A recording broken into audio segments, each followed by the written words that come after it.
All right. So good evening, everyone. My name is Usha, and I'm from the sales team at Daily Dam. And first of all, a very happy World Environment Day to you all, and thank you for joining us today for this webinar session that is Living with Nature. And again, before we begin, if I could just request that all of you please mute yourself throughout this session so that we can hear our panelists much more clearly. And if some of you are facing any internet issues, if you could also turn off your video for getting better audio clarity as well. And I would also request that all of you put your questions in the chat box, and we will try and answer them in the Q&A session after. Right? So over to you, Amar. Thank you so much, Usha, and a big welcome and thank you to all of those who's joined in on a Saturday evening. This is Amar here. I'm from Daily Dump, and it's a pleasure to be hosting this webinar and also to be presenting in it. And happy World Environment Day, belated World Environment Day, which was yesterday. And it's, of course, the times that we are going through, and especially now, it's almost like everybody is trying to reconnect with nature and also rethinking how we bring nature back into our lives. And this is what we want this webinar to be about. And when we were discussing on this particular webinar, we thought, okay, what is it that we want people to think on World Environment Day? And what we're really trying to do here is trying to get everyone to understand that nature itself is not separate from us. We are nature, and nature is us, and obviously a million other things around us. And how do we welcome it into our spaces, where we spend so much time, and unfortunately been spending too much time off late because of COVID. How do we transform those spaces and make them more natural, so to speak? And by natural, normally what comes to mind is lots of green, lots of plants, and but what we're trying to say today is it's a lot more than that. It's the air you breathe, the water you drink, and all the little organisms and things that you can't even see that you interact with almost on a daily basis. So, and it's a pleasure for me to be inviting the other panelists. I welcome Rashmi, who's a senior architect at Total Environment and specializes in sustainable architecture. Welcome, Rashmi, to the session. I would also like to welcome Alina, who's a senior interior designer from Design Cafe, and also is very passionate about interior design that allows sustainability to be a part of the design process and the spaces as well.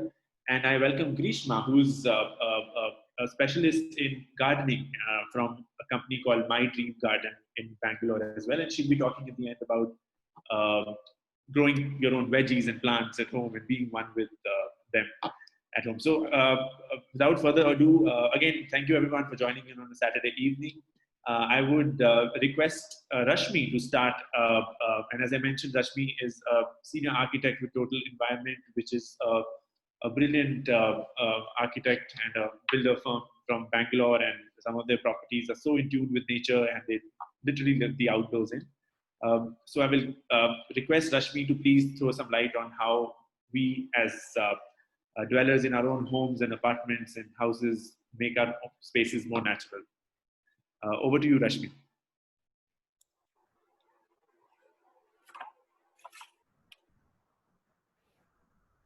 Thank you, Aman. I just share the screen.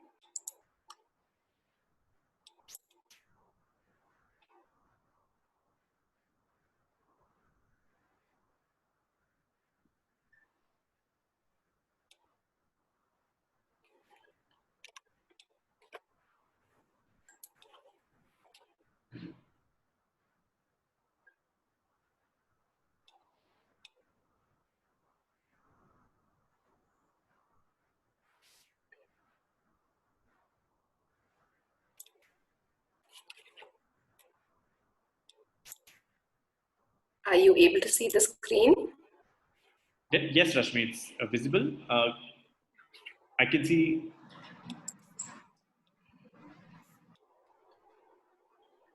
Yes, it's full screen now.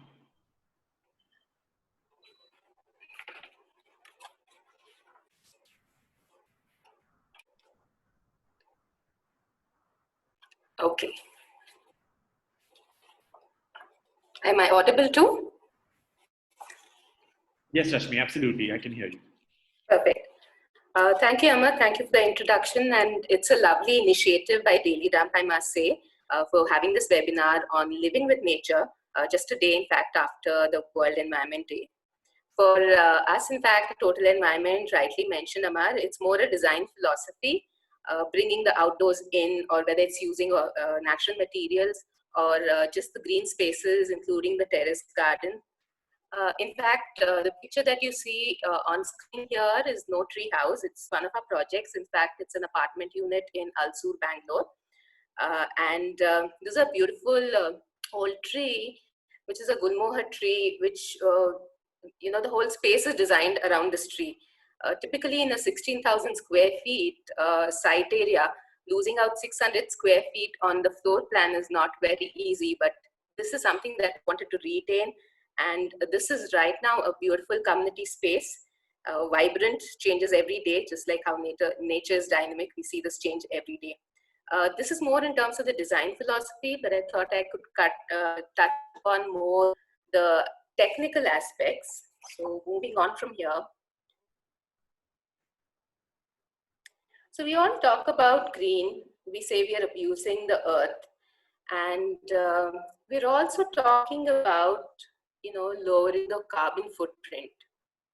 Now, in its basic meaning, it's about treading the land lightly. And it's about taking as much as we need, just enough for our needs from Mother Earth and not for our greeds. This is an interesting picture that caught my attention, and an interesting saying by a very well-known environmentalist. The oldest task in human history is to live on a piece of land without spoiling it. It's so beautiful. I mean, just look at the tents, colorful, the oldest form of shelter used by nomadic people, just fabric, poles, and the threads, the supporting ropes. That's about it, just a piece of land, one evening, morning, so in a couple of days, it's gone. Not leaving marks of any settlement around it. That could be a small, but for practical reasons, we can't be this period of time. On the other hand, you see all of these kind of buildings, urban footprint, glass facades, just, without any character. So it's a question that we need to ask, what kind of a built environment? Hello? Can you hear me? Yes, Rashmi, we can hear you. Your voice was cracking up a little bit. Okay, let me just try and continue. In case it continues, then we'll just check again. Okay. Is it there now? Yeah, you can continue, Rashmi. Okay. So it's about asking what kind of a built environment would we want to live in? Now let's just get back a little to the past and see what are the strategies and design solutions, because there are numerous examples that are not only in context to the region, to the culture, and to the environment, but also display indigenous human habitat.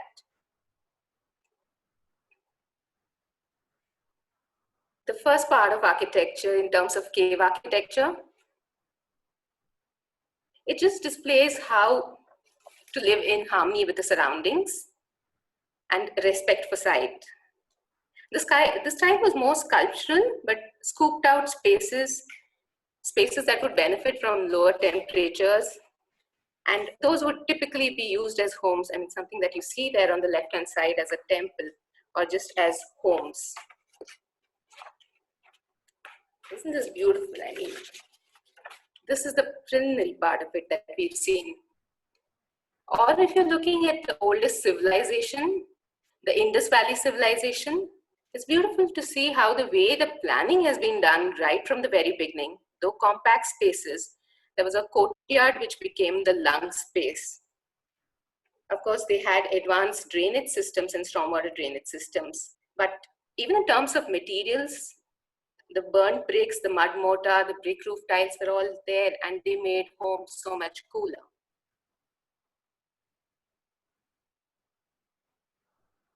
You go further north, you see beautiful buildings in Rajasthan, homes, palaces, all of them again inward looking courtyards that you see at the bottom there.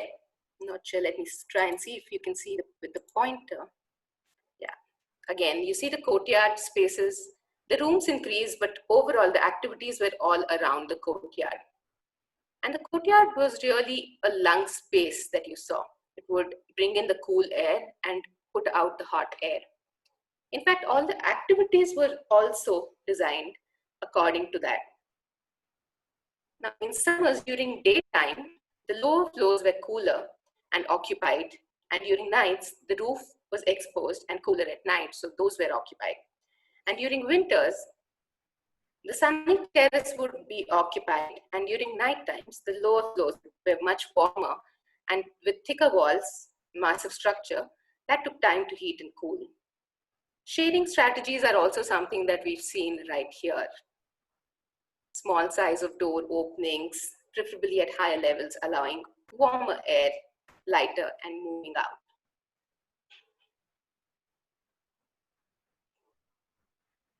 Down south, we again saw similarities, respect for nature. We saw homes and palaces designed for hot and humid climates. This, of course, is in Kerala and Tamil Nadu.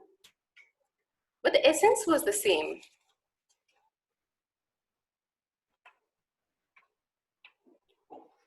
There were larger roof extendings to verandas for air circulation, and overall brought in the reduction in temperature. There was a good amount of shading that you see all around the building, and the slope roof, of course, helped whenever there was heavy rainfall and diverted water. Now, obviously, the high plinth is also something that you notice in most of the buildings that kept it away from the high rainfall. And you see beautiful tiles, Satangudi tiles, wood, I mean, everything local.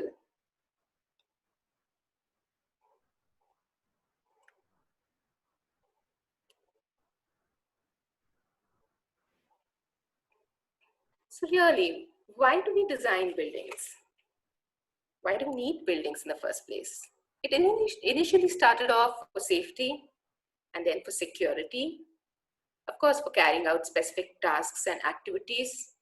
It was also a creative expression. It was a status symbol eventually when the palaces came up. But most importantly, any building is designed for human comfort.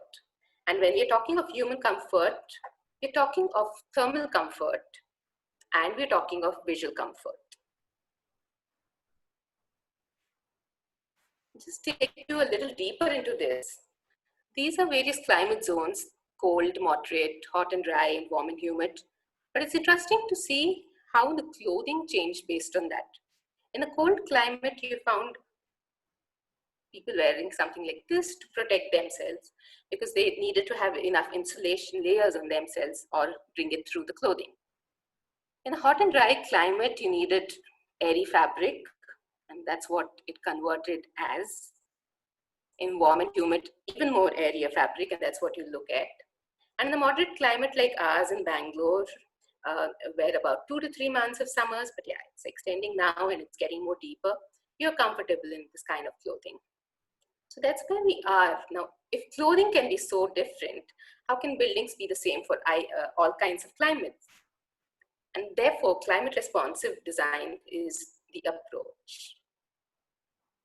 Now, when we're talking of thermal comfort, it's important to recognize that the core body temperature is about 36.5 to 37.5. Now, anything greater than 37.5 causes sweating, and anything lesser than 37.5 causes shivering. Of course, there are different temperatures at different points, like the skin temperature is about 36. At various other parts at the head, it's about 20 degrees. But what's important is the core temperature. And obviously, it's about the thermal balance that you're creating between yourself and the environment through principles of heat of transfer that creates thermal comfort. So obviously, when you're looking at the built environment, you're looking at thermal comfort. And for that, there are a few principles. The first and foremost being using bioclimatic principles, orientation. Now, what we noticed in a country like India, especially in Bangalore, the long facade oriented towards north-south and east-west facade receives higher intensity of solar radiation through the year. Also, the south orientation is easy to shade, and the north orientation is actually, it receives radiation only during the summer months, and that can also be overcome by actually having vertical fins on that side.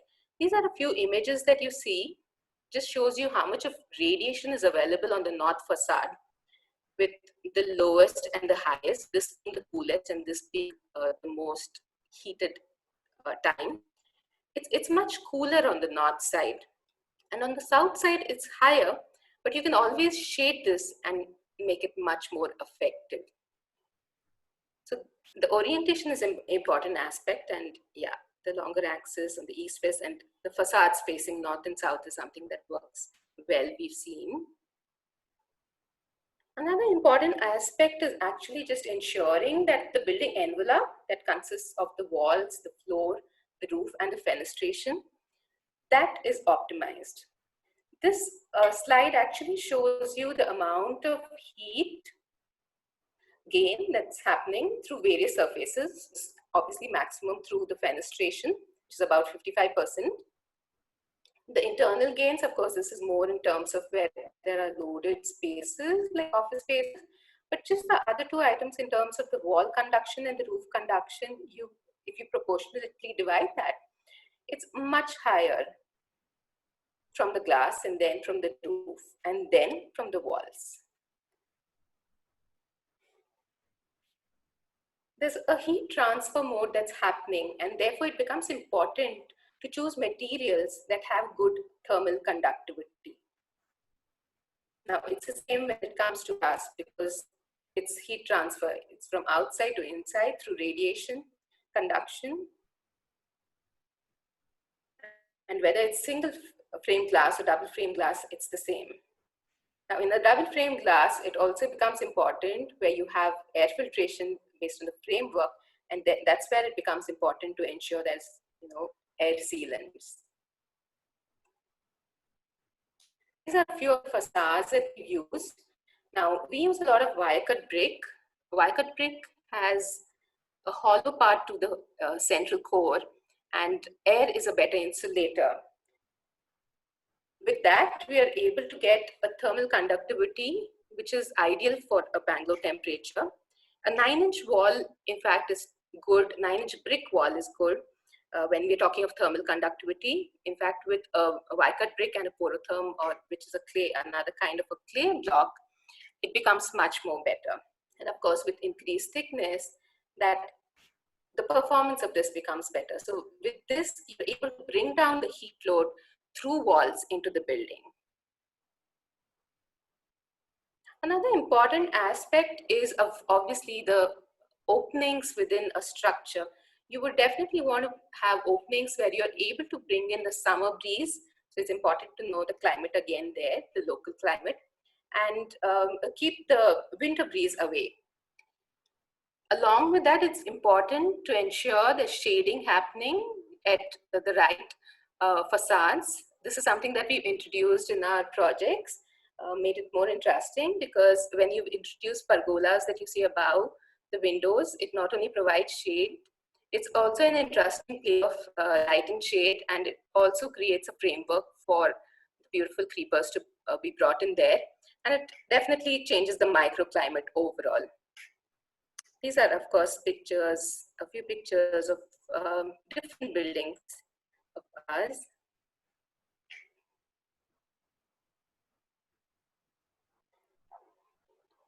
Other than this, it's very important to also bring in natural materials. Stone is a local material in Bangalore, Sadarali stone. So there's a lot of usage of stone.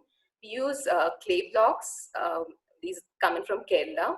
And like I mentioned to you, these are hollow inside. So better in terms of thermal conductivity. Again, a local material. We also, in fact, if you look at the pictures, we've also brought it part of the landscaping in the walkways, part of the road, the cobblestone pathway, and the road, main roads itself. So a lot of use of natural material. A lot of wood, of course. Some of them actually question us in terms of the wood, but yes, wood products are carbon saving and to store carbon even after the products are in use, and these can be easily recycled. That's more important. Now, it's important, but yes, to use products from well-managed forests, and this also helps to conserve and protect the world's forests. All these materials really beautifully age, and they require very little maintenance. These are pictures from the interiors of some of our projects. Natural stone, of course, that is used, Kota, Jessime stone. All of this again have a low embodied energy and improves the indoor air quality.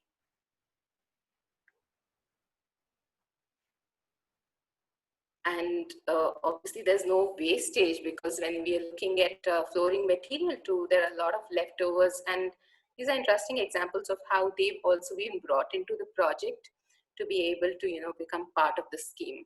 Now this is again a Butchworks Kota stone wall. These are cut pieces of Jessime that have been brought into the corridor flooring. It also goes as cladding lifts, and the wire-cut brick, of course, we're very particular about the quality. So just ensuring that the reject bricks do not become part of the landfill and they become just part of the walkway. This is an interesting corner detail of compound wall, again made out of materials. No material goes waste, even when it comes in terms of the flooring.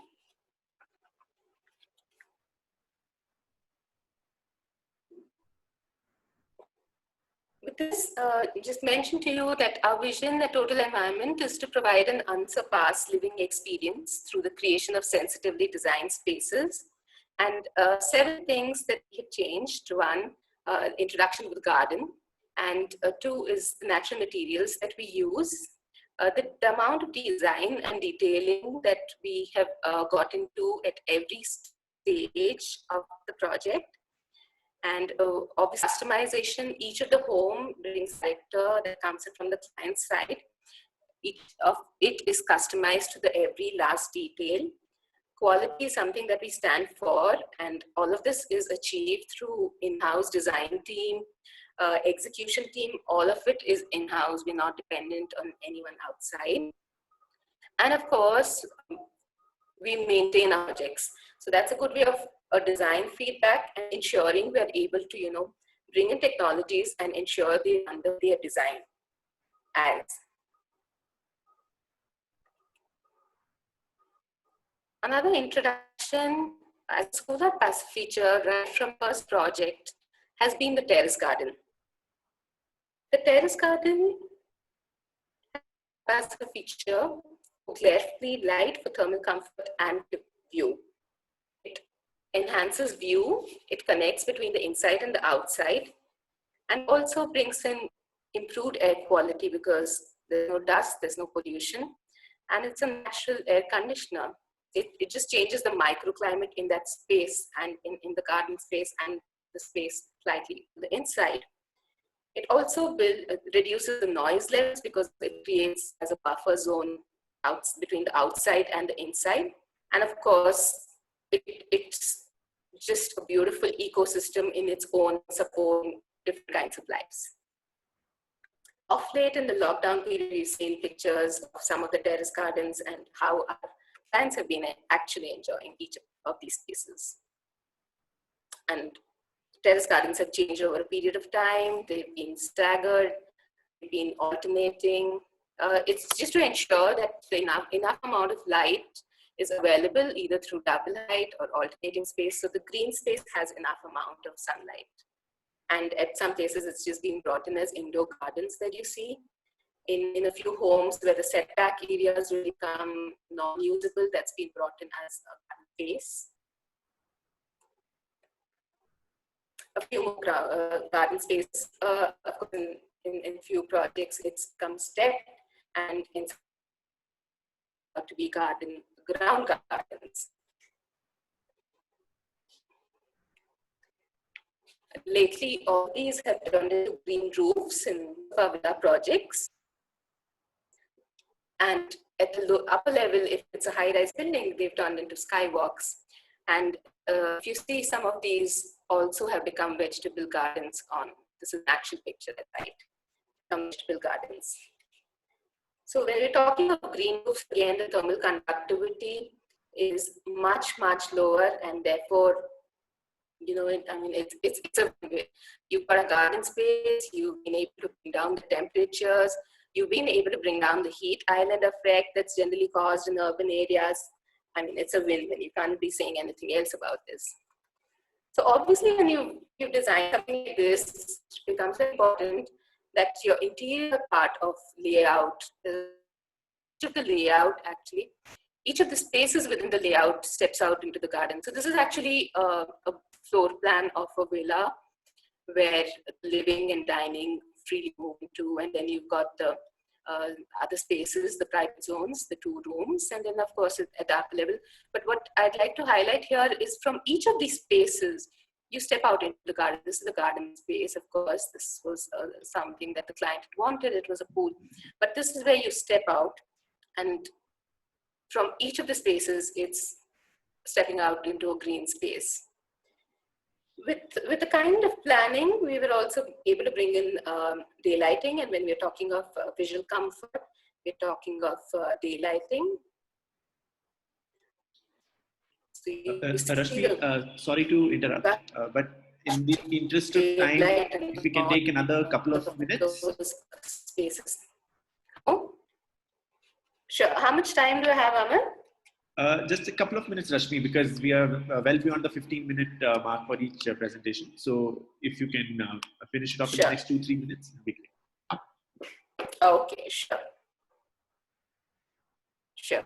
These are a few more pictures of how we've been able to bring in light and ventilation into spaces through courtyards, through fins. And this is on the right-hand side, a picture of a home where skylights and vehicles were introduced so that the ventilation could happen from there.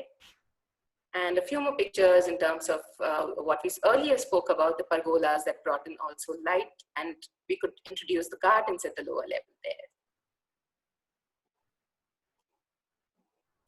Obviously, other than that, there have been ways that we've optimized in terms of resources and on the water, waste and energy part. So we're looking at flow regulators for all our fixtures, improved irrigation systems, whether it's drippers or sprinklers, rainwater harvesting, that's part of it, and of course, treating wastewater and reusing it for landscaping, and of course for flushing. Even in terms of waste, we look at it as segregation at source. So there's also hand-holding that's happening, which is creating that entire infrastructure to be able to ensure that it's happening. And then at a large-scale level, it's also composting, because we're talking of large-scale projects too. And in terms of energy efficiency, right from lighting to the wiring that we use, or heat pumps that have been introduced instead of gears, in terms of home automation, occupancy sensors, just ensuring that we are more efficient in terms of energy usage too on the active systems, and of course in terms of renewable energy, more in terms of solar water heating systems. This of course is a proprietary software in terms of customization, wherein each of the client gets to choose what they want to have in their own home. And there are various elements to this, right from the walling furniture to the electrical to the finishes, all of it incorporated. Now, obviously, you go paperless with this, right? So that's at a different level in terms of bringing in efficiency. This is just a screenshot of the early version that we had, but it's always improving. These are a few pictures of our projects. You see all of that implemented there, wire-cut walls, better thermal conductivity, whether we're looking at the openings and bringing in ventilation, bringing in the greenery there, the terrace gardens, you see it in fact, all of the projects. Rashmi, can we wrap up now? Yeah, so these are a few more pictures from the projects ongoing and going. But yeah, the message is really, we abuse land because we regard it as a commodity belonging to us. But when we start looking at land as a community that we belong to, we may begin to use it with love and with respect. Thank you, Amar. With that, I'm done. I'll just stop sharing.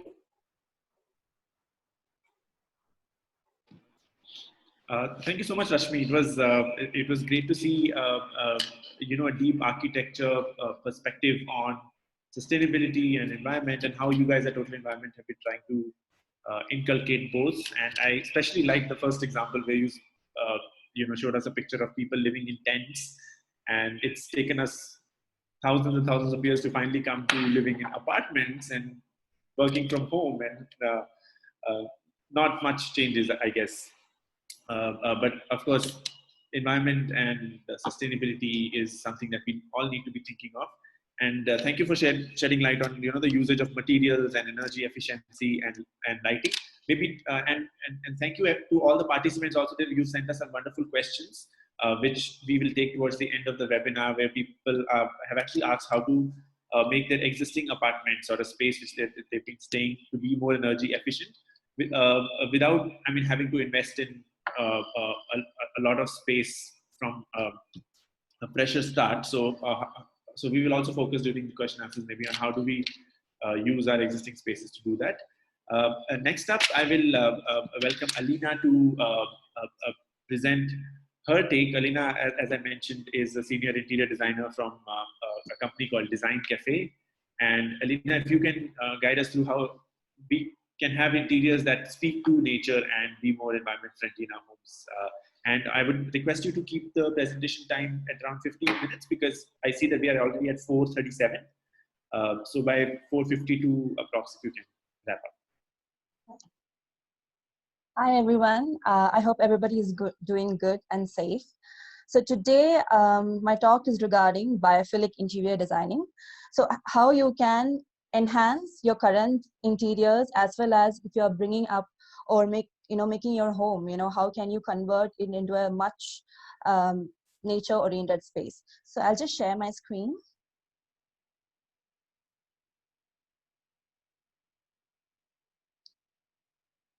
I hope you're able to see my screen. Yes, we can see the screen, Alina, and we can hear you very well as well.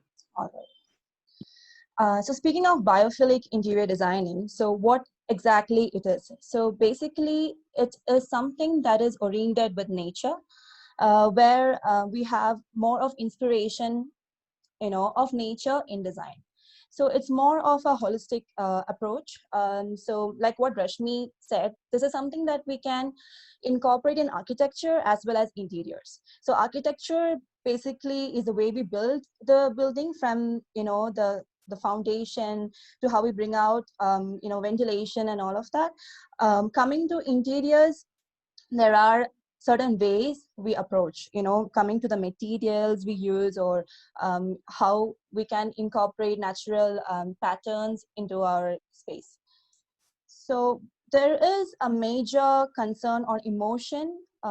So when you speak of biophilic interior designing, it's more like an expression or a theory that any designer or any architect can follow in their projects. So this, if anybody is out there who is studying interior designing or are, working as an interior designer, this is something that you could actually incorporate in your career, so that you are eventually helping nature, helping people to be more closer to nature. So moving ahead on emotions and health, I would like to give a quick example. So when we speak of traveling, we tend to travel to somewhere like a hill station, or somewhere where there's a more presence of nature from our city life. So here itself, we can make out how visual treat is nature for everybody, right? Like, for example, I used to live in Bangalore, but then we shifted like to Ooty like five years ago. And I keep traveling from city to hill station, and that complete change of how the nature wraps you around is totally different when we move from a concrete jungle to somewhere in the hills. So coming to the emotions, it is mainly relaxational and it's therapeutic. It's basically like it's a well-being.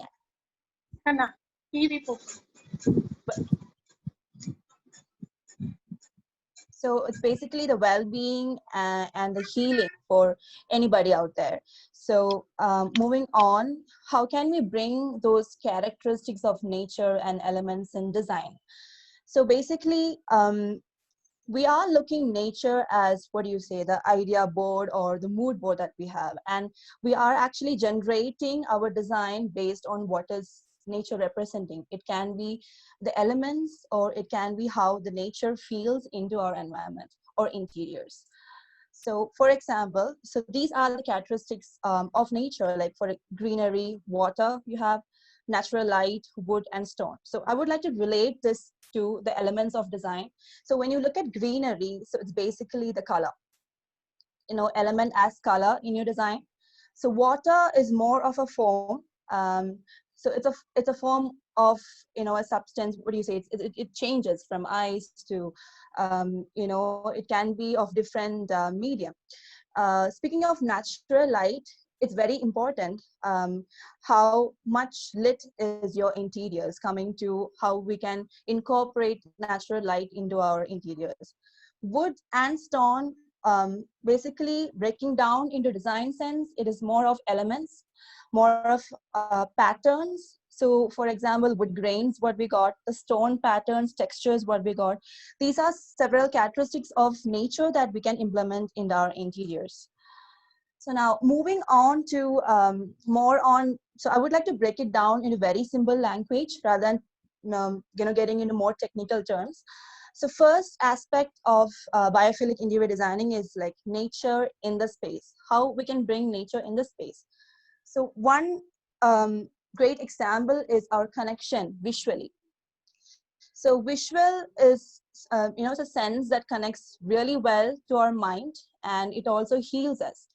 So if you have like a visual expression in your interiors, like it could be, like a living wall, like how you can see in the right hand side, living wall, or you can bring up, so if you happen to live in a villa or an individual house, if you could have trees around in your compound, and that view that you get from the window, that actually is somewhat healing.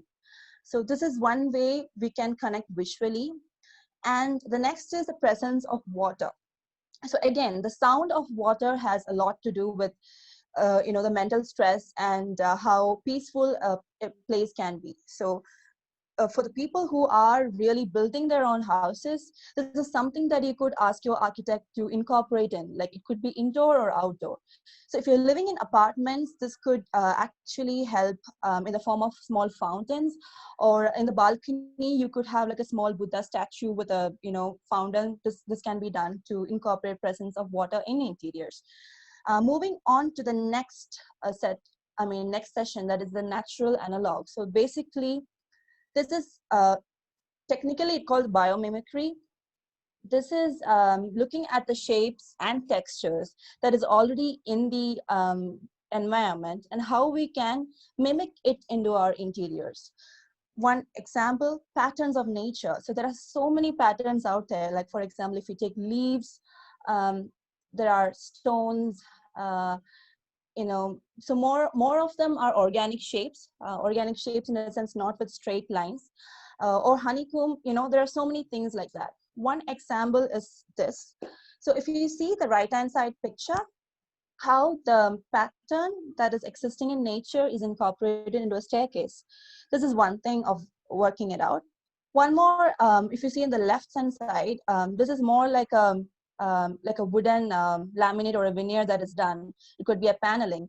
So this is more of a leaf structure. So we are incorporating what is existing in nature, getting inspired by that, and incorporating into the design of your interior. So this is one thing that you can look at. Moving on to material. So this is very important, how our interiors can change into something that is really related or really representing nature. So these are the materials that you could use. First is bricks and stones. So this is more of a rustic style of interiors, but if you have like a one wall done, or maybe the wall that you would, near to the place that you would like to relax, that done in a stone or a brick cladding.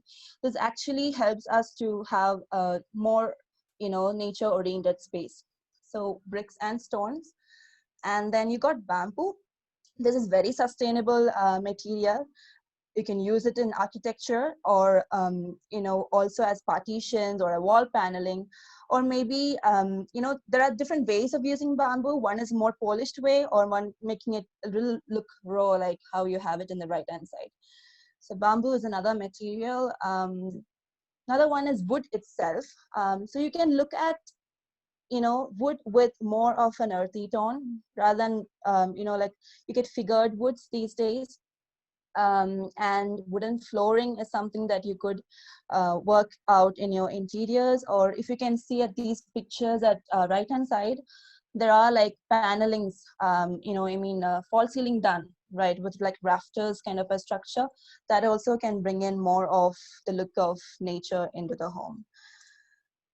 This is one of my favorites. It's rattan and wicker. This is a material that's been used like years and years. The traditional chairs and all that. You could bring in those materials in the form of furniture, or these days, designs are really, different, and you could also have it in the form of your pendant light, or in front, from your island kitchen or dining. This is something that you could incorporate. So these examples can be used in your interior like anytime. It doesn't have to be that you have to build a new home to get it done. So these things, you can incorporate it right away. And next, the last one is nature of the space. So basically, this is a structure of how the nature is exactly speaking to us. If you look at a tree, if you have like a big tree in front of you, and there is like a mystery that is created of what is beyond the tree, the curiosity to look at. So these things are something that you can bring in your interiors.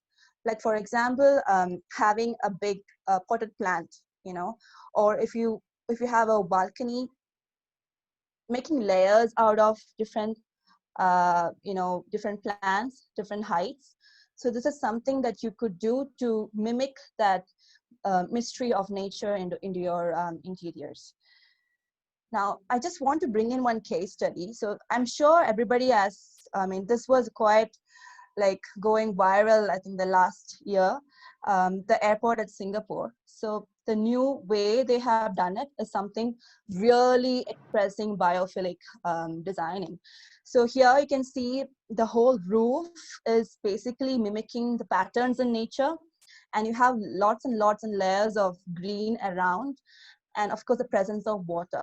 So basically, as you walk in, you feel like you are walking into a waterfall or something like that. This is one best example that you can look at, having a biophilic designing concept. Now, certain few things that you can look at in bringing it home, how to approach more nature oriented or nature inspiring designs at home. One thing, it's a very easy, very economical, it's wallpapers. So rather than, some people might not be really ready to have a vertical garden done or maintenance wise. So for them, one small wall can be used as a wallpaper, a tropical wallpaper, which actually expresses more of everything nature. So this is one thing that you can do. Another one is bringing water bodies. As I said before, if your house is under construction, this is a very good thing that you can incorporate. So you feel, if you're looking at the picture itself, you can make out it's more of peaceful environment. Then this is one of the main thing, that is a color palette. So here I have chosen 3 color palettes. These are different variations of how nature is to us. The first one, if I take it from the left, it's more of a sea. So these are the colors that you can incorporate in your interiors. So basically, when at Design Cafe, when we when we meet a client, always we try to emphasize on a bay window, or we emphasis on having more of plants at home, so incorporate this. When they really ask us about the color palettes, these are the options that we normally give. More of a cool color palette, warm, not into red and yellow, because having to make it peaceful, you should always color palette. So these are one of the three. I mean, mostly it's basically the variations as you discover. So yeah, the second one is a green, more related to shades of green, and then you have more of an earthy tone. So I'll just give an example of the same in the same order.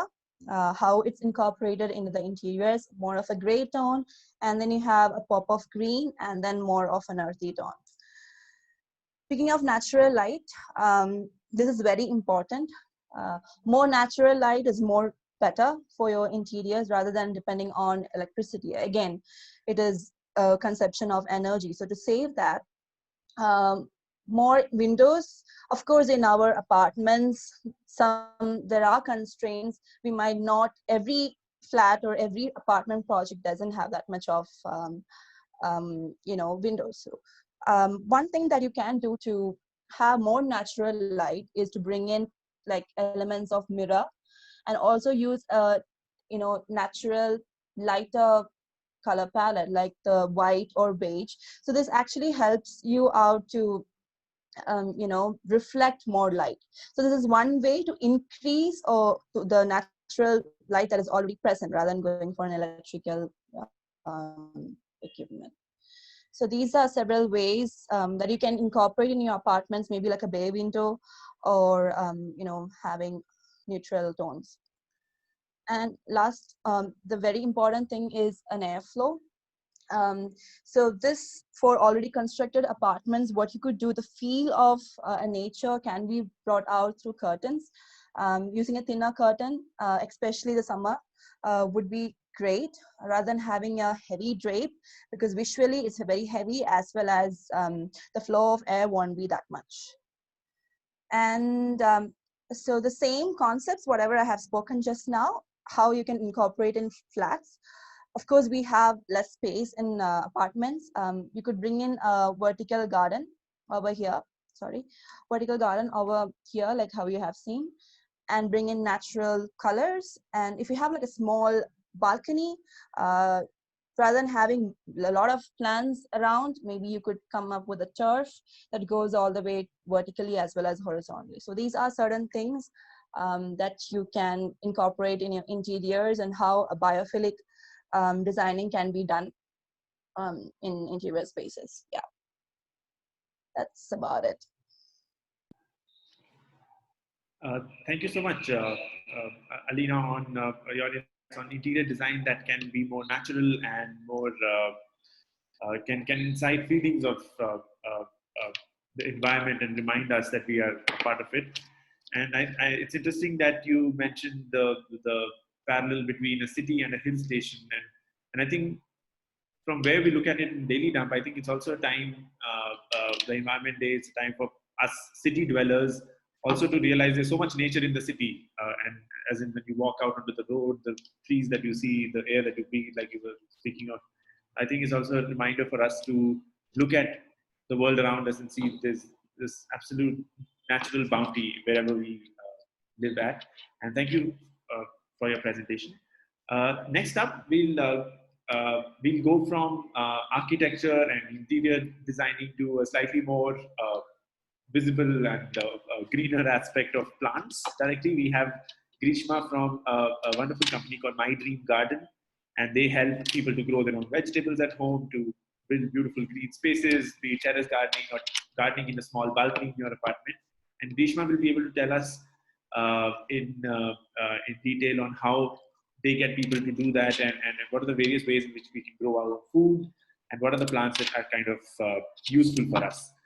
So Grishma, if you can start your presentation. Yes, good evening everyone. I hope I am audible to you all. Yes, Grishma, we can hear you. You can share your presentation also. Yes, yes. Good evening, everyone, once again. And here are my PPT. Just a second.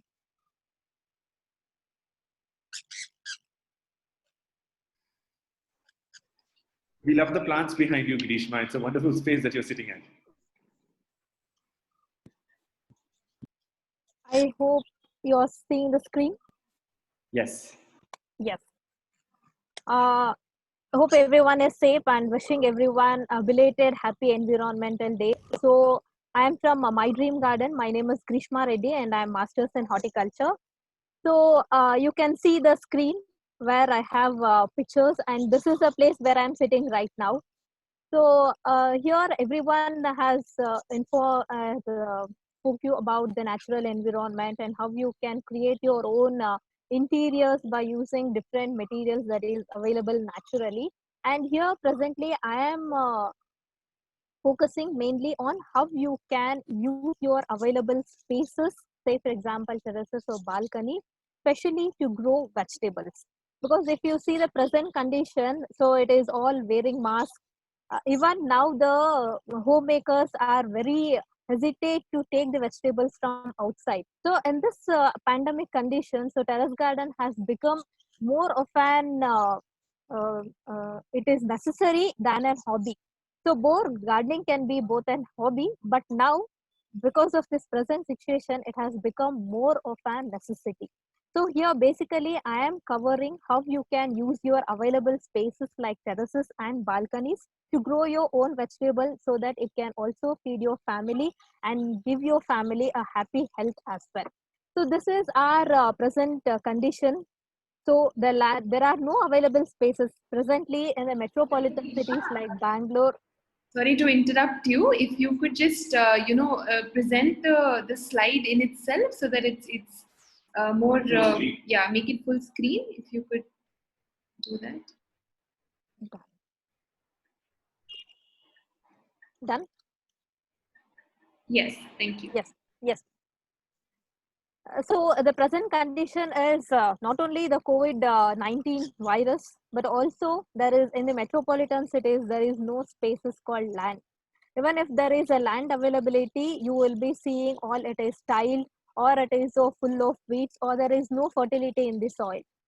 In especially in the cities like Bangalore or Mumbai or Pune, wherever it is, the only option that is left to our people is either terrace or balcony, or if they have a free spaces near their home, it is the only available spaces where you can utilize them to grow green vegetables and fruits that is absolutely necessary for our kitchen. So the basic requirements, say for example, the basic requirement for our kitchen is the corianders, the curry leaves, the tomatoes, the chilies or the pala, whatever it is. So here I'll be mainly focusing on how you can grow your basic requirement of these on your available spaces like terrace and balcony gardening.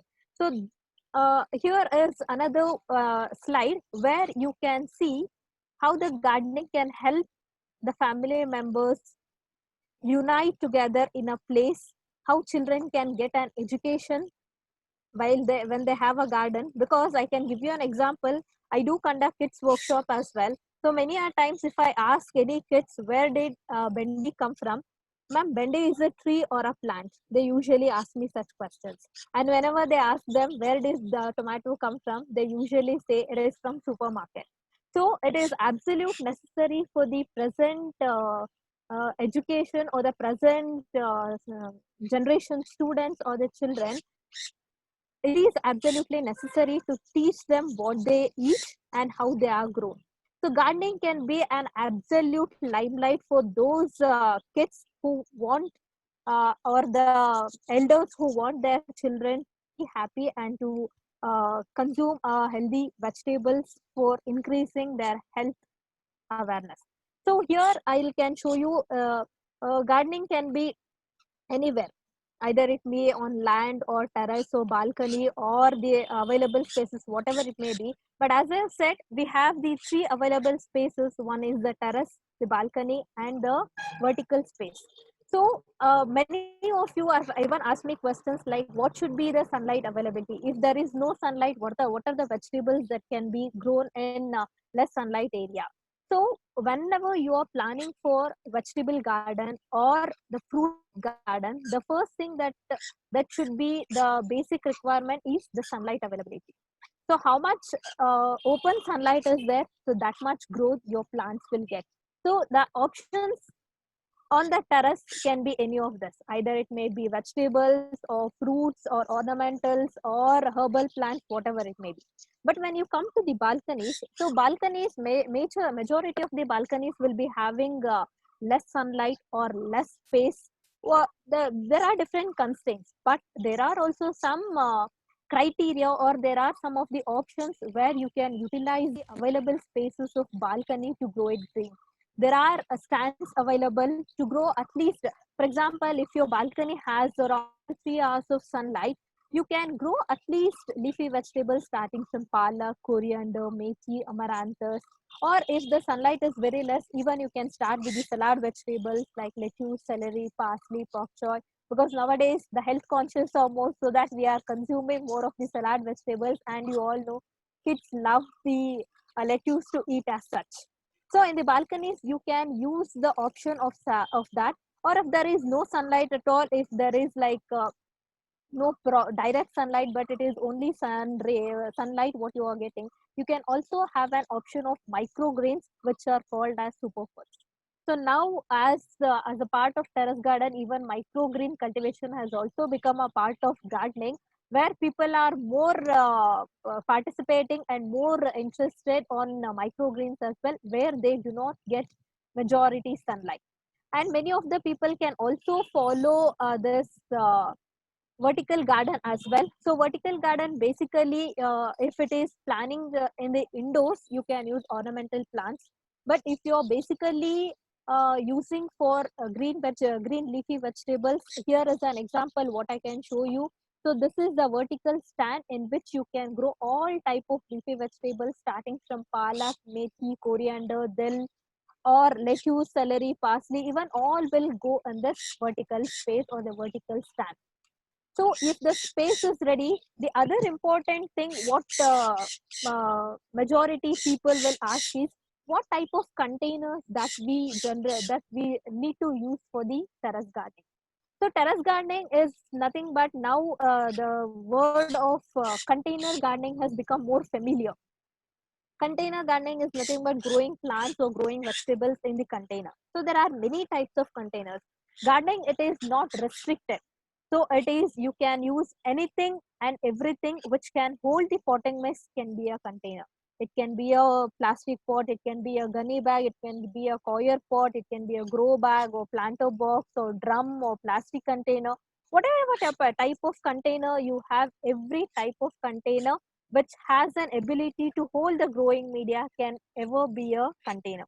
Once the container is ready, another important thing what you want to know about the container gardening is, you need to know whether you are growing vegetables for your home consumption or whether you want to grow the plants for your FB post or Insta post.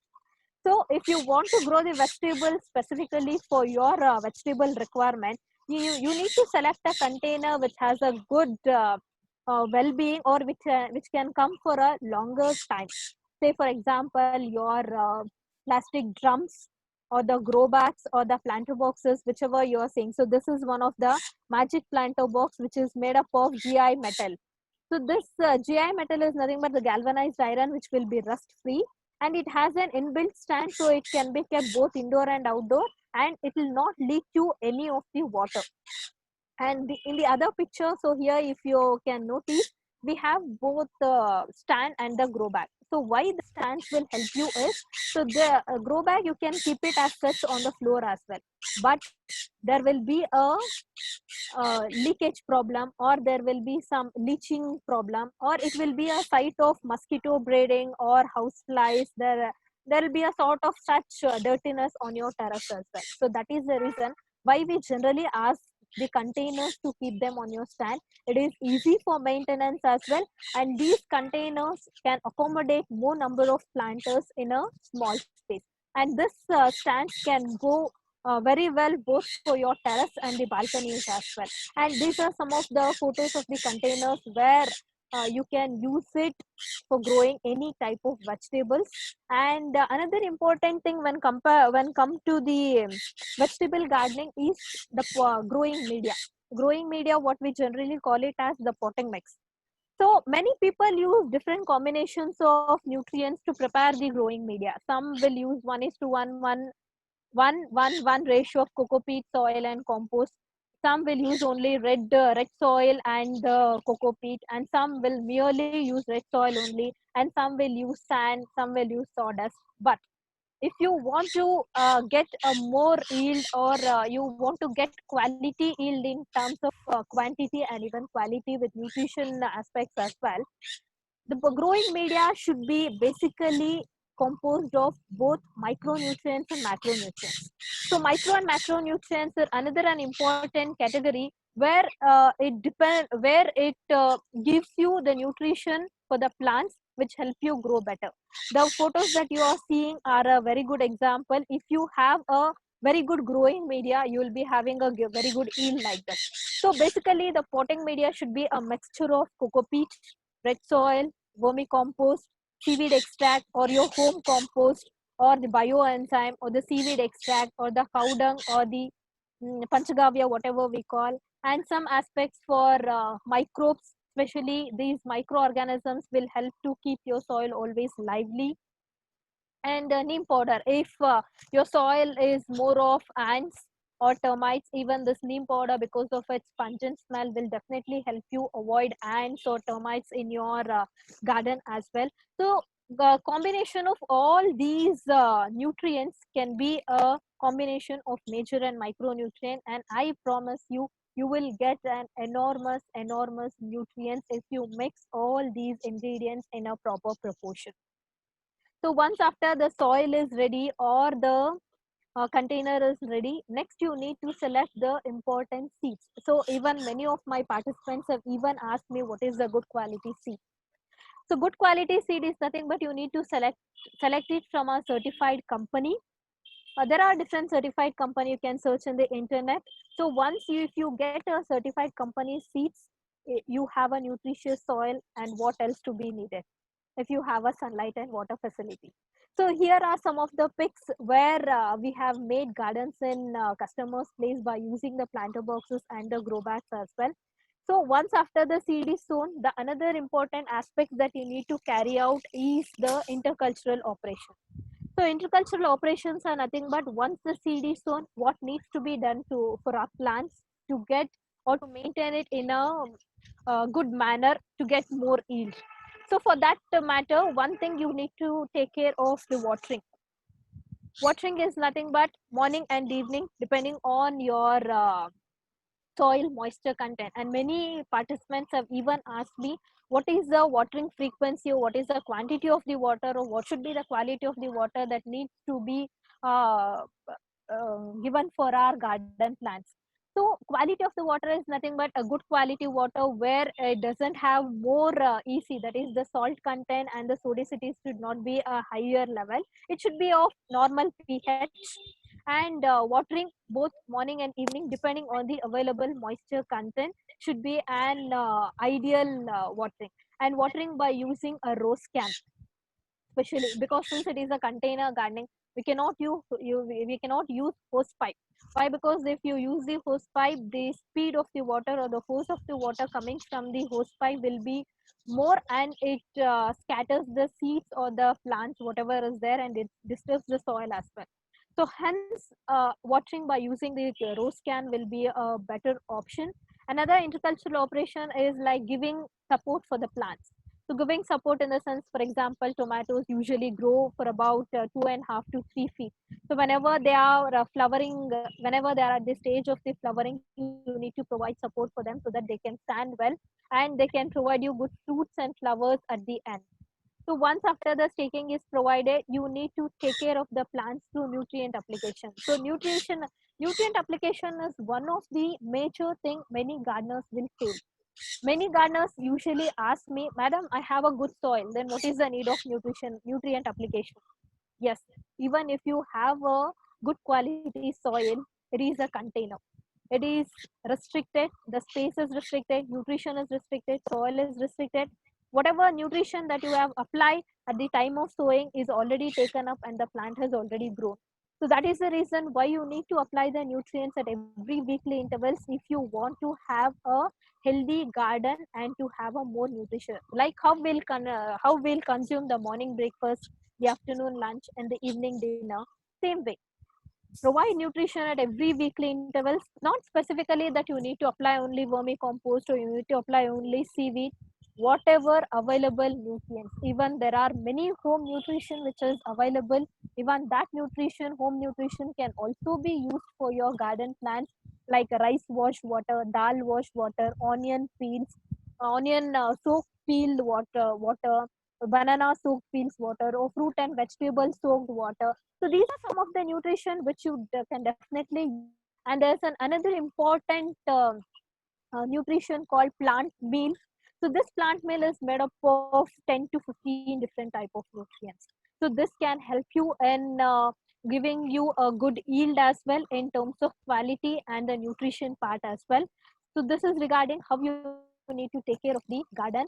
And another important thing is, if you have a terrace garden, it is definitely a better option, and you are a lucky person to have a terrace garden of specifically vegetables and fruits with containers of these kind, like magic planter boxes or the grow bags, or any of such containers, whichever you are willing to use. So many of other clients have even asked me to cover more about this indoor air purifying plants. These indoor air purifying plants are a category, or we call it as part of gardening. Basically, I generally deal about terrace gardening, but air purifying plants or the ornamental plants or the indoor gardening is another part of terrace gardening as well. So incorporating of these indoor air purifying plants, as you all know, it helps in purifying the air. One thing, it can be a space where it is a calmness for your soul. And as you all know, watching the plant grow itself is a joy. I think most of you will agree with this point. So, indoor air purifying plants, there are many categories. And another important thing, what you can do with this indoor air purifying plants is the selection of the container and the selection of the plants always plays an important role. Select a better container depending on the plant size or the plant shape that you have. Fill it with a good quality soil. There are many indoor plants. Starting from, we have chlorophyllum, we have syngonium, we have money plant, jade plant, ficus, like in times of bonsai, or you can use mere ficus plants, you can use a dracaena, you can use. So there are many, purple heart is there. So there are many air purifying indoor plants. So why we generally ask you to incorporate these air purifying plants is, as you all know, now the environment, whatever we are living, is completely polluted. So terrace garden has become one of the criteria where you can purify the outside air. But how you can purify your air inside your home? So for that, air purifying plants will be a better option. And this air purifying plants absorb gases which will be coming from this one, the CFCs, from the fridges as well, oven as well, and will be using the paint for the walls as well. Even the gases or the harmful substances that is coming out from those substances, and even will be using cosmetics as well. So ladies will be knowing more about that. So cosmetics, even will be using more of the cosmetics, this and even the deodorant or the spray, whatever we are using, the mosquito sprays, whatever we are using. So the gases that is coming out of all these materials will be absolutely absorbed by these indoor air purifying plants. So many of my clients usually come to me, ask, I lock the door by morning 7 o'clock, evening by 7 o'clock, I'll open the door. It will be full of suffocating. So can I use any of the indoor plants? Please suggest me. So for those type of air purifying plants, there are many. You can use your areca palm as well. So there are jade. So this is what the jade plant which is there. And at the back side of me, you can see the Syngonium money plant and the chlorophyllum and the golden pothos as well. So these are some of the indoor plants. Either you can keep it indoor on the table, where you are, or the dining table or the dressing table, or wherever you have a study table, or you can keep it in your balcony where you have a minimum sunlight of half an hour or 1 hour. And basically these indoor air purifying plants doesn't require much sunlight and much care as well, but take care most of the watering aspects. So the next, many of us have even asked me about herbal gardening as well. So these herbal gardening, there are and even one participant has even asked, can medicinal plant be a part of terrace gardening? Absolutely, madam. Herbal gardening is a part of terrace gardening where there are many herbal plants. And if you have a small patch of garden with respect to herbal garden, it is like a medical shop on your terrace or in your balcony. So there are many herbal plants starting from sage, lavender, rosemary, tulsi, Krishna tulsi, sage, basil, lemongrass. These herbal plants not only help you in medicinal aspects as well, these will even help you in absorbing or avoiding mosquito or house flies in your garden as well. And these herbal plants can even be a part of your nutrition, where you can use them for soups or garnishes, or even you can consume as such. If you are for example, I can give you an example of insulin plant as well. So this the insulin plant, if there are elders in your home who is suffering from diabetes, you can use insulin plant daily. One leaf consumption will definitely give a better result.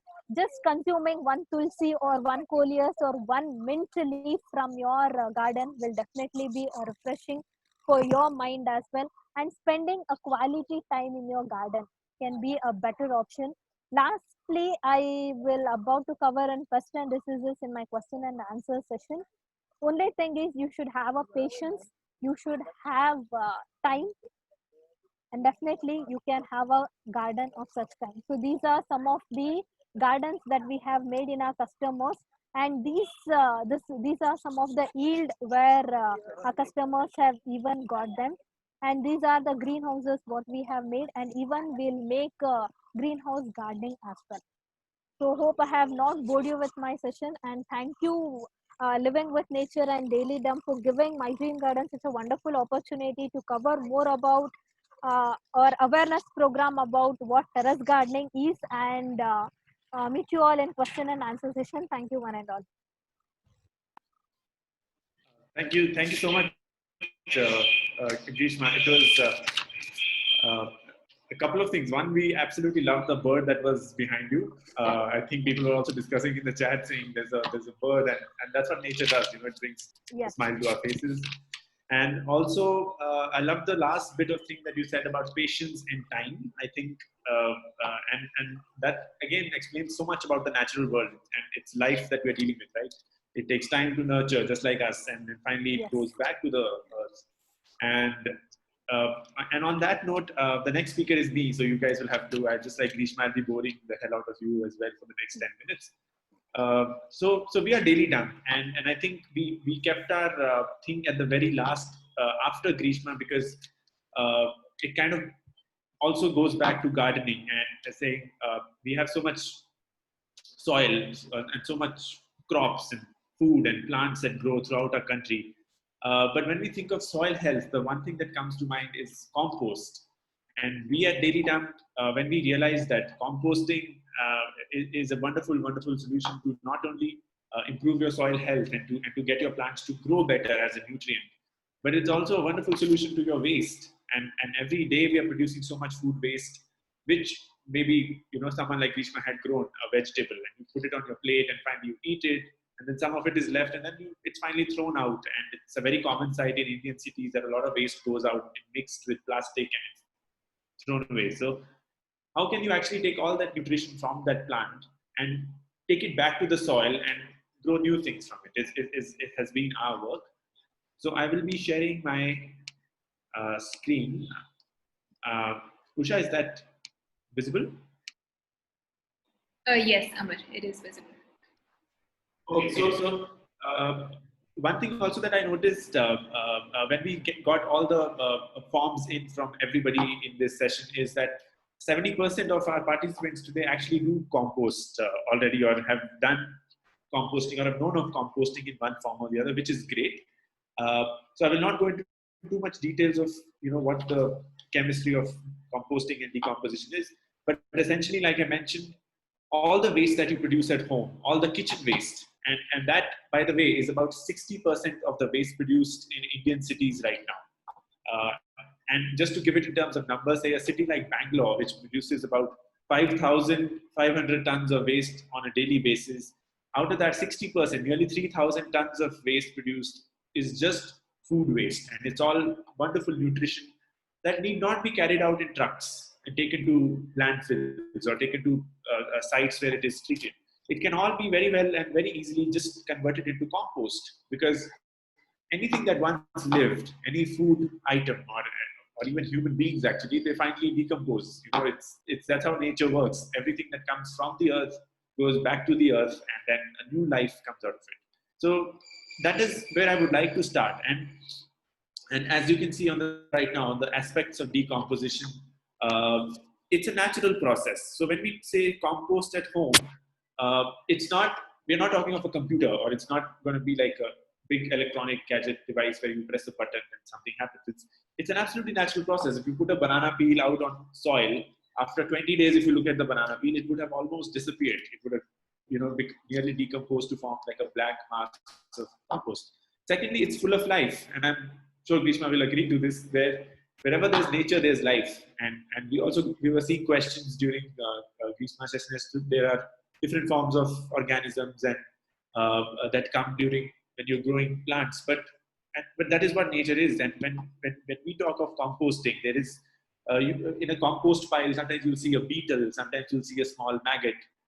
If you put in a mango seed, you'll see some fruit flies, and all of that is a big part of nature. But what we've done at Daily Dump is we've kind of made it possible for you to compost at home in a very seamless manner, where it doesn't smell. You're not bothered by the life that is happening within that composting product. Third thing is it releases leachate. So whenever something decomposes, all the water content in the pile is actually leached out, and you always get some sort of leachate during a composting process, which actually is absorbed mostly by the materials that are using to compost. And fourthly, there's a myth around composting that it's definitely going to smell. And if I put it in my garden or my balcony, and many of you would have tried composting, it might have smelled once in a while, or maybe some of you might have just given up composting because it was smelling. We would like to say, yes, it smells, but if it is not done the right way, if your compost pile is smelling, it means something is going wrong. It's either that there is too much moisture in it, you are not adding the right amount of browns to help it to decompose, or there is some rotten food that has gone in, which is started to, in fact, release methane and is not really decomposing aerobically. Fifth thing is, composting always generates a bit of heat, and that you will feel whenever you're decomposing waste in a composting product. You'll always find that there is some amount of heat inside because of the decomposition that's happening. And obviously, it needs the right mix. And the last image on the right, where you can see the nitrogen, which comes from your food waste. To the nitrogen, you have to add some source of carbon. Now, like I gave the example, banana peel, you put it on soil, it's not getting enough carbon, so you might get some smell when it decomposes out in the open, and it might take longer. But in what we say at Daily Dump, that if you're composting in an urban environment where there's a lack of space and you want to compost, say, in a balcony, you need something to give right amount of carbon to your waste. And those things are usually, traditionally, people have been using dried leaves. We highly recommend the usage of coco peat, which is a wonderful material which provides the right amount of carbon for your composting to happen. Third thing is, there is, of course, a need of moisture. As you can see the image, there's a water drop. That moisture is usually provided by the moisture content which is already there in your waste.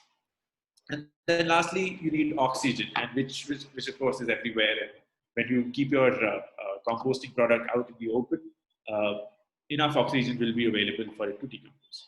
And of course, when we come to the next image, compost is just organic decomposition of organic matter, and the final product that you get is compost, and compost, like I mentioned, is wonderful material for your plants. It's like a nutrient.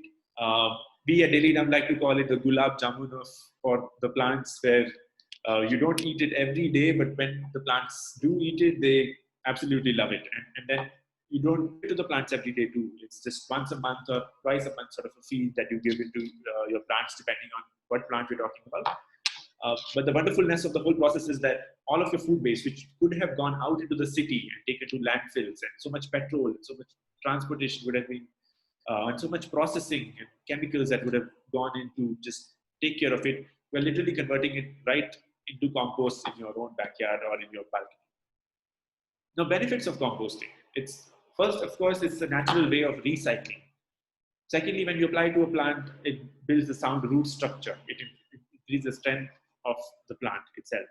It increases the organic matter in soils, which again ties down to the amount of nutrition that is there in the soils, making the plants grow. And in fact, compost on a wider scale across nations is being seen as a wonderful material to improve soil health on a nationwide scale, and many countries are kind of adopting it. And that reduces water demands of plants. It traps moisture very well, and that it kind of gives the plant a continuous supply of water. It attracts and feeds earthworms, and things like earthworms, we love them, although they may look creepy to look at, but they're the most wonderful creatures of nature, and you want them when it comes to your soil. Gives sandy soil body to, it gives it capability to hold moisture again. It can extend the growing season because of the nutrition that it will trap in the plant. It replaces the reliance on your traditional fertilizers. And when our cities start producing compost on a larger scale, the amount of chemicals that are being put into food these days is not funny. And even when I look at the food that I buy, I'm sometimes just very worried that what are the ingredients that has gone into it, which are the preservatives being used in it, and am I really eating chemicals right now, or is it food? Is it organic, not organic? All these terms kind of make me go a little crazy. And then it controls soil erosion, which is again a big disaster that happens in many parts of the world. And actually applying compost onto the soil surface has been proven to reduce the erosion of the soils. It improves the vitamin and mineral content in our foods, and it makes clay soils airy as well, so that they drain enough water as well. And then it reduces the plant stress from drought and freezes. Again, all of these points are boiling down to the same thing, improving the soil quality. And lastly, the second last box that you see at the bottom, making it a home reduces your guilt by about 60%. And that's where Daily Dump comes in. We get people to compost at home. We want that more and more Indians, if they start composting, you're preventing so much waste from going out. And the impact of just these small little actions at your own house is just really big when it comes to a larger ecosystem. And it reduces global warming. And a compost application to soils has been again proven to be controlling the temperatures of the regions that it is done at. And then methods of decomposition, like I mentioned, there are 2-3 different ways in which composting is done. One is aerobic composting, and you'll find lots of products, even at Daily Dump itself, most of our products are aerobic composting processes, where you're just adding some amount of waste. You're covering it with a layer of the carbon or the cocoa peat that I mentioned, and applying some sort of bacterial culture once in a while to fasten the process. And finally, after a period of 30 to 40 days, you get fully done compost. Then there are anaerobic methods of decomposing as well, and you find products for those as well. But they're slightly different from your normal airy composters that you keep out in the balcony. Third thing is vermicomposting. That is mostly done at places where there's a luxury of land space.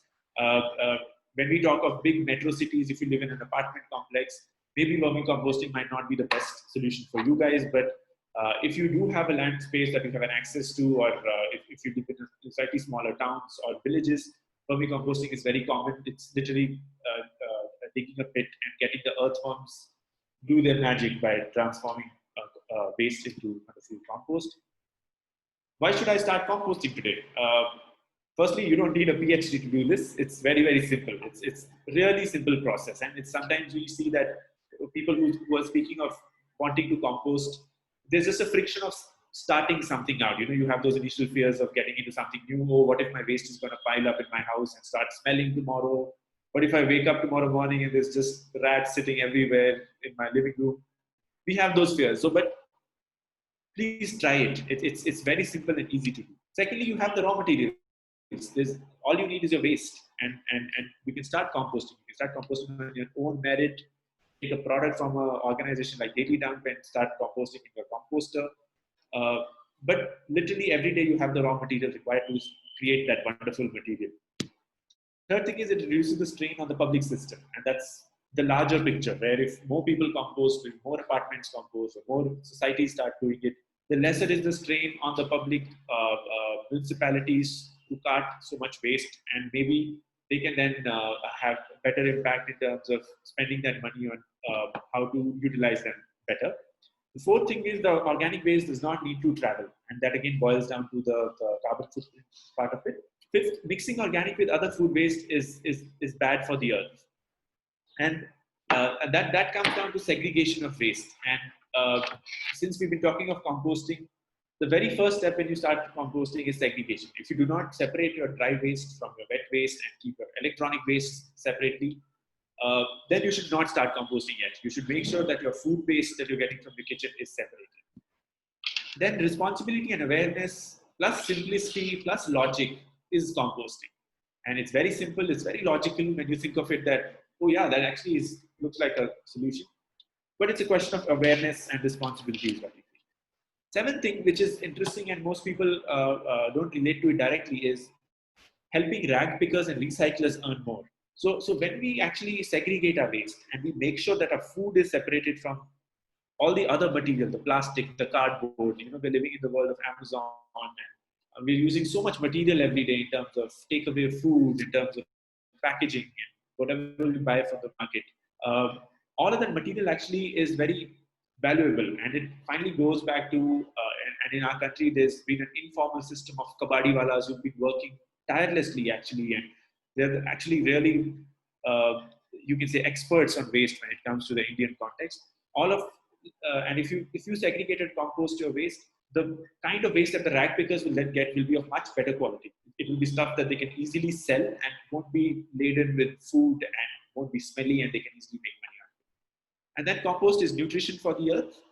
And lastly, it's just a great way to remember that we're all connected, and we are one. Like we are part of a very big environment and very big ecosystem, or you can say the universe, or an energy. But these things, even though they seem far-fetched, but these are reminders to us every day that how connected and small we all are in the bigger ecosystem, and how we can make very small contributions at our level to drive bigger change.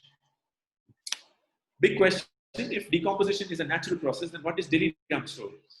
So we are a 15-year-old company that makes these composters, and we've designed a set of home composting units that people can put it into their balconies, into their verandas, into their porches. We have a set of community composting units that you can put in if you have a larger apartment complex. You can put those composting units on a sidewalk. You can put it down in your balcony. You can put it down in your basement. You can put it down on the terrace of your apartment complex. And if you have a housing layout, you can find a local park where you can do composting. Currently, we have about 60,000 odd customers who do composting at home, and we have about 550 communities that do composting on a larger scale, where waste from 100 odd homes or 200 odd homes is taken to one place and it's composted there. Then I'll quickly come to how come so few people then compost at home. And when I say these words out loud, there's 60,000, but when we live in a country of billion people, so most urban Indians don't know that you can compost at home, and it's surprising. And I shouldn't be saying that to today's participants, because 70% of you actually do compost, but it's surprising how many of urban Indians actually do not know that it's a solution. Secondly, there's a lack of space for making pit composting, and usually people feel that if I don't have space, I cannot compost. Thirdly, people feel that composting always attracts rats and dogs, and it's difficult to access. I wouldn't go as far as saying that it has never attracted rats. If you get the composting process wrong, if you're not adding the right amount of coco peat onto your food waste every day, then it can smell and it can attract rodents. But the process is really simple, and it's pretty much like practice. Like you practice a musical instrument, get better at it. It's something similar to that. People have a fear that composting is unhygienic and pest-ridden. That is a definite no. Composting is not unhygienic. It's actually a solution to the unhygienic practices that are actually happening around us. And it's actually quite the opposite. And there was no product range that was functional and looked beautiful. And yeah, talking of the word beautiful, what we try to do at Daily Dump is that when you look at our composting range in general, you see that we've kind of made it fun and easy, and also something that you can actually show it to people. Like if I have some visitor at home, I need to be composting, and I need to be telling that visitor that yes, I do it and you can do it too. And it shouldn't be something that is hidden, because we're very accustomed to hiding our waste in the backyard, or putting our waste out into a bin and giving it out to the municipalities, things like that. So this is these are basically the points that I wanted to stress upon in terms of why it is important to compost and how it's so easy that we can do it on a daily basis in our own lives. And Usha, do I have a couple of minutes more? Or? Yeah, Amar, just maybe a couple of minutes more, and then you can wrap it up. Okay. So actually, I had put down a lot of things to show, but I think time doesn't permit us. We've kind of gone over time. So what I'll quickly do is I'll show everyone Daily Dump's product range quickly, just for you to see what a typical composting unit looks like. And then, of course, if anyone has doubts on how composting works, and even if you're doing a do-it-yourself kind of composting process at home and it's not working, you can get in touch with us and we'll help you get it right.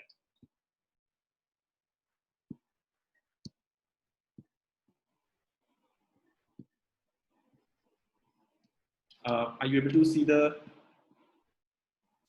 Yes. Yeah.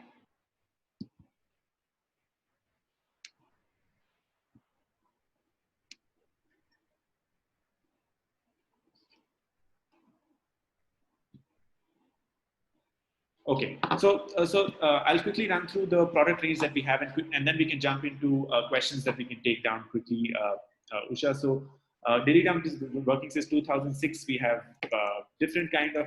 So these are the typical home composting products that you see here, and if you guys notice, these are made out of terracotta. We work with a lot of potter communities because terracotta itself is a wonderful material to compost in. And there are different, so as you can see in the image, there is a balcony, and somebody has just put their home composter at the corner of the balcony surrounded by plants. And these are the typical places that you'll find these home composting units kept.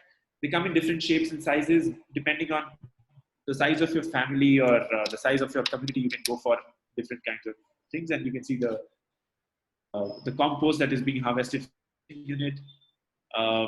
This is the row composting sort of units that you see on the screen right now, where you can keep different pots one after the other, and you fill one up completely with your waste and coco peat, and then you go to the second, and then you go to the third. By the time the third is fully filled, the first one is ready with compost. And composting, just FYI, is about at least a 35 to 45 day process. At least, if you give it 45 days total from the first day you actually started, the quality of compost that you get out is wonderful. And then we also have recyclable food grade plastic range of composters for people who don't want to hold very heavy terracotta units for composting. They can use these. They're called goggles and chomps. Again, these come in different sizes and shapes as well. And as you can see, different areas where you can keep composting units. And of course, finally feed the compost to your plants and be happy, and your plants will be happy as well. And of course, there's plenty for the gardening accessories. What I'll jump to is leaf composters. Now, in the picture, the lady is standing right next to a leaf composting unit, which is for your biomass or your leaf litter or your dried leaves and your garden cuttings that fall out in your garden. You can put it into this, put some water and some bacterial culture. You can also build these leaf composters if you're in a city where we are not there. You can just have a big sort of metal mesh, like the one in the center, metal composter, and you can start putting your daily dried leaves and your bacterial cultures into that, and that will give you wonderful garden waste compost. But garden waste takes longer to decompose. This is one of our another products called the Agas. This is for your community level composting.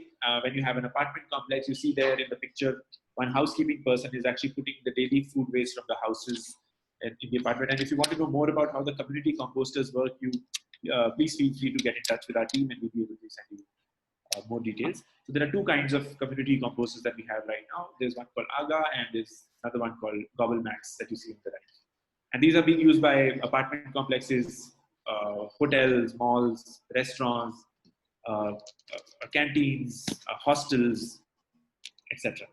And then we have other products that help you to segregate your waste, for example. As you can see, a segregation stand here where you can put your different kinds of waste, and actually see, you can easily make them at home as well.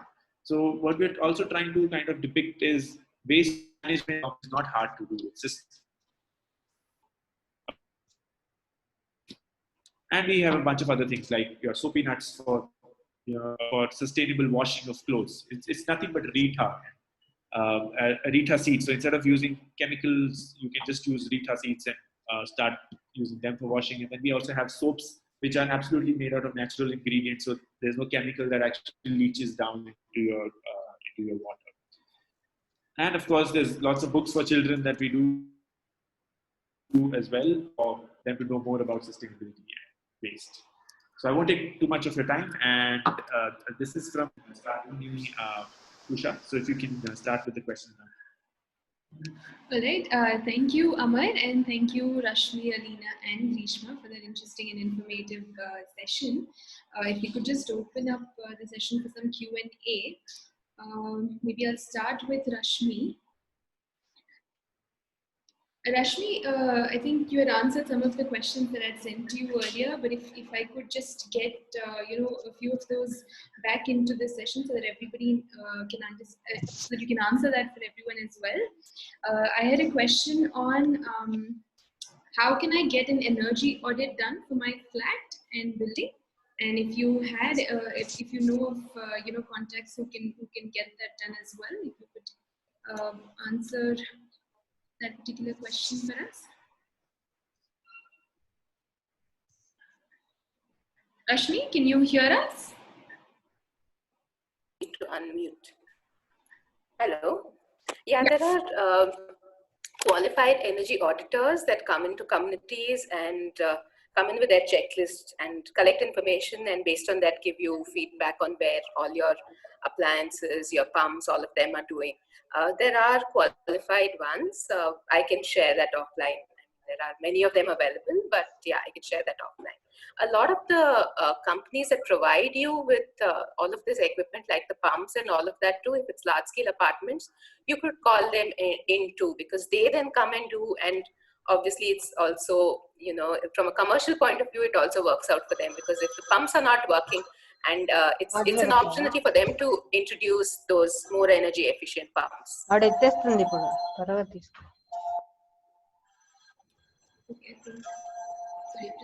mute.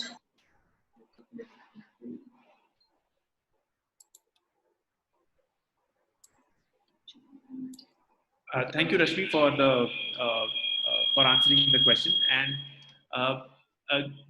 Grishma, we have several people actually asking the question on rats. That lots of terrace gardening has led to lots of rats kind of coming in and creating havoc. Would you be able to shed some light on how you deal with that problem? Definitely, sir. So rats and bandicoots or squirrels will be a major problem in the terrace garden, and even there will be a problem of pigeons, squirrels, and even monkeys as well. So we live in a natural environment. We should accept that they are a part of our ecosystem, but doesn't mean that they should come to our garden and ruin all our beautiful space. But there are factors that can avoid rats, pigeons, or any of we call them as non-insect pests. They are not insects, but they'll come under non-insect pests. So there are options called.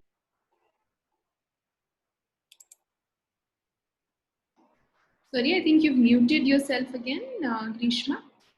Yes. It's audible, ma'am, now? Yes, yeah, we can hear you. Just a second. I'll share my screen. As I have said about the greenhouse, I hope everybody is seeing the screen. Yes, yeah, we can. Yes. So this is, we call it as greenhouse.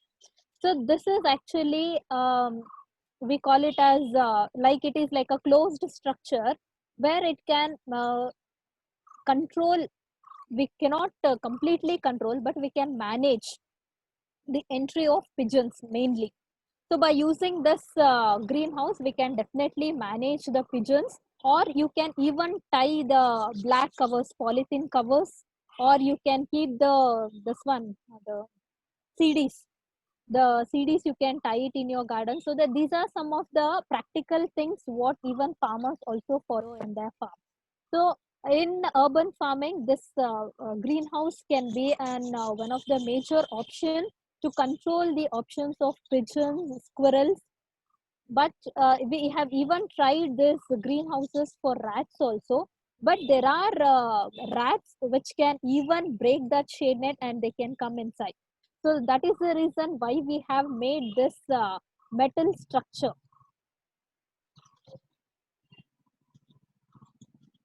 This is the metal structure where this is a metal structure we have made specially to avoid rats.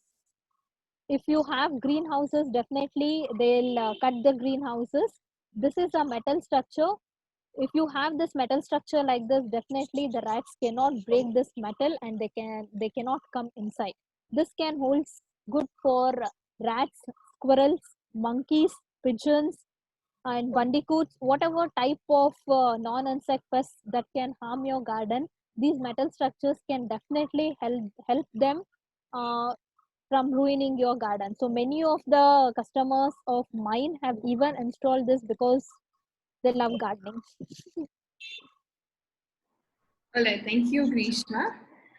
And I think Alina, there was a question on, when you had shown the water bodies, incorporating that either into your flats or villas, and the different ways that you can do that. One of the main questions that that one of our participants had asked was about how you can keep it sustainable as well. Where is that water coming from, and what sort of sustainability practices can you use at that point? So the basic system of a fountain is recycling the water. So in that sense, we won't be wasting any water, or it's not like a continuous flow of water from the pipeline. So in that way, you can save it. Or if you have like a small fountain that is bought, like a Buddha or any small piece that can be kept in the corner, again, the same technique applies. It just recycles itself. So whatever water is collected at the bottom, it pumps to the top part of the fountain and again flows down. Great.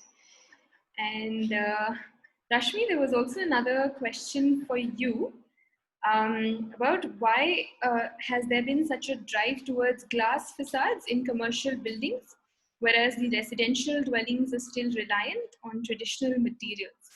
So if you could shed some light on that, and in terms of the thermal and visual comfort that you had also mentioned earlier.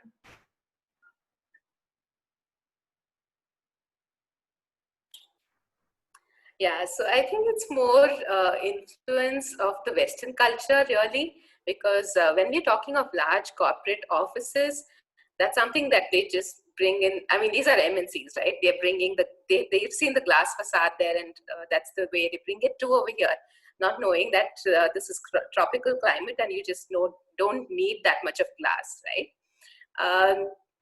I think it's also more in terms of peer pressure internally over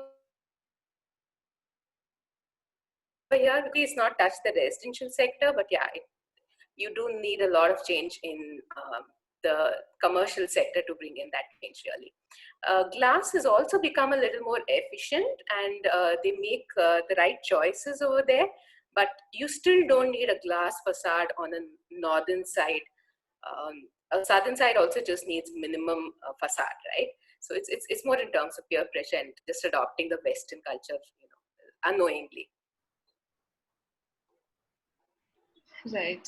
And Amar, if I could ask you a question, there was somebody had asked about if you are in cooler, much colder conditions as well, environment all around you when it's really cold, say the North America even, like, so what are the different composting practices that you can follow there, and how different is it from your tropical climate then?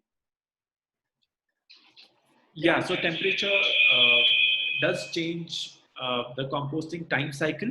Usha, so what happens is if there's something getting composted within 30 to 35 days in a city like, say, Bangalore, which is absolutely wonderful climate, it's moderate most part of the year. If you go to mostly all across South India and West India is going to be the same. But if you go towards North India, where in winters there's too much cold temperatures, and we've done lots of composting installations in, say, Uttarakhand or Himachal belt. There, the times required for composting goes up from 35 days to about 50 days. So it does decompose, but it's slower. And actually, you can there are lots of different microbial cultures, bacterial cultures that are available, which are much stronger and kind of are conducive to that kind of cold climates.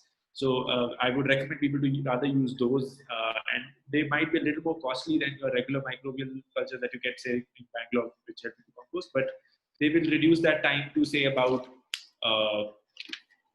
40 days from 50 days. But lower than that would not be possible. So if the temperature is low, it is going to take time to decompose. Another thing to make sure is, if you feel the temperature is low, make sure that the base that you're putting into your composter is cut. In the sense, if you're putting a whole watermelon or a large seed or something, it takes time to decompose. But if you shred your waste into smaller pieces, it always makes it faster for it to decompose. If you have vegetable peels also, before putting it into your bin or the composter, you can just maybe cut it into smaller pieces. Thank you, Amar. And if I could ask you, Grishma, the next question. There was a question from our participant mentioning that, how can they ensure the germination of seeds, right? What are the, again, you're also specified and stressed upon, choosing the right quality of seeds. But once you've done that, how can you ensure the germination as well? Okay, so germination of the seeds usually depends on many factors, like what is the like whether the seeds are from a good quality, first point. Another important thing is whether the seeds are viable. Many from the shop, they do not know whether it has an expiry or whether it is in the germination stage or whether it has expired. That is the thing. Whenever you are buying the seeds from any of the shops, first you need to see what is the expiry date, and you need to see about the germination percentage. So usually germination percentage will be more than 90 to 95%. And another important thing is the moisture status. So many of us even do like home seeds. Many of us even use home seeds as well. But wherever you're using home seeds, see that the seeds have more moisture content or less moisture content. And another important thing is the available moisture content for the seeds which are ready for sowing will be less than 2 to 3%. And another important thing is, see that you should not use the seeds which is being affected by pest or disease or admixed seeds, that thing. So if you take care of all these aspects, another important thing what you should take care of, you should see what is the seed size and depth of the sowing. So if the seed size is very small and the depth whatever you are sowing is too deep, then the seeds cannot come out and give you the germination.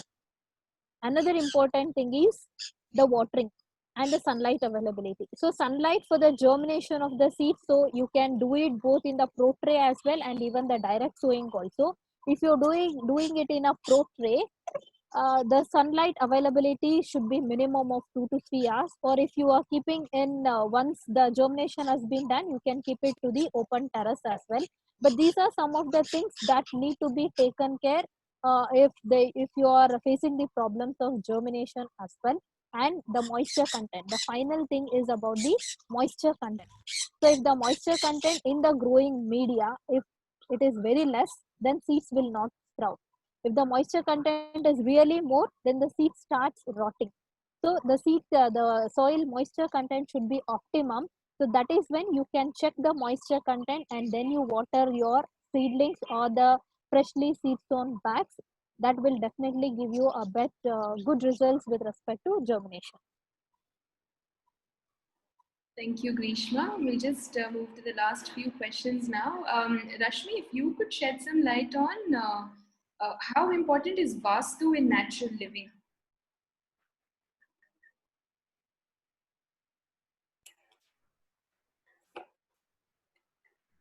Now that's okay. At total environment, of course, we don't believe in Vastu per se. Many of our sites, in fact, we've been told are just not as per Vastu.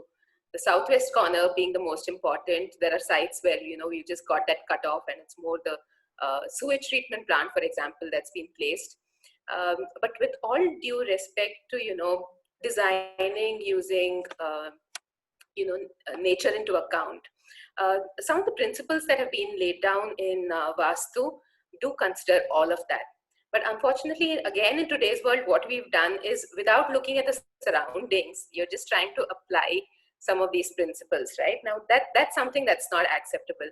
But at total environment, we, of course, don't believe in Vastu, and none of our projects are Vastu driven. But just looking at it personally and just looking at it more from the point of view of those guidelines that are available, those are good guidelines in terms of overall how to be using bioclimatic design.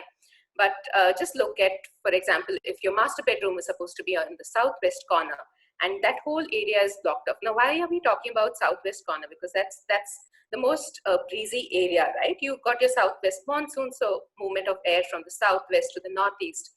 But obviously, if it's blocked on that side, that's not the best position to be keeping it over there. You would look at alternatives, and you would look at alternatives ways of bringing in airflow. So the guidelines are good, but how you apply it to your designs is something that we need to look at. I mean, it goes down to the level where they're talking of window sizes and making it modular, more in terms of modular and scaling it up. Works well that way. But again, if you pin it down to just saying Vastu, I think that's something that can be talked about and debated about. Yes.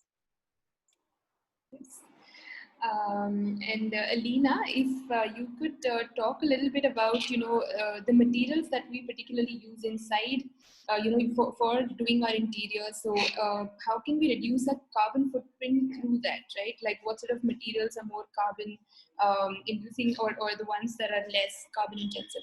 So what are the comparison, and could you suggest the materials that we could use as alternatives to regular ones?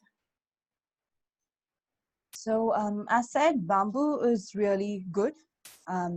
So there are, like these days, we are more into modular interiors where you have a lot of plywood used and everything.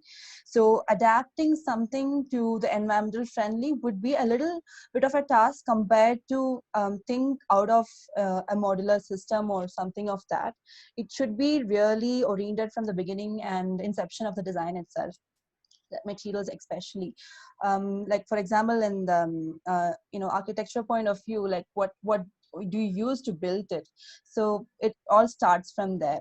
Bamboo is one thing that you can use as like a panel and everything, and there are the clay that you could use that is very good compared to the carbon footprint, and also we can utilize it by making it more eco-friendly, like the plants or whatever materials that we could use inside.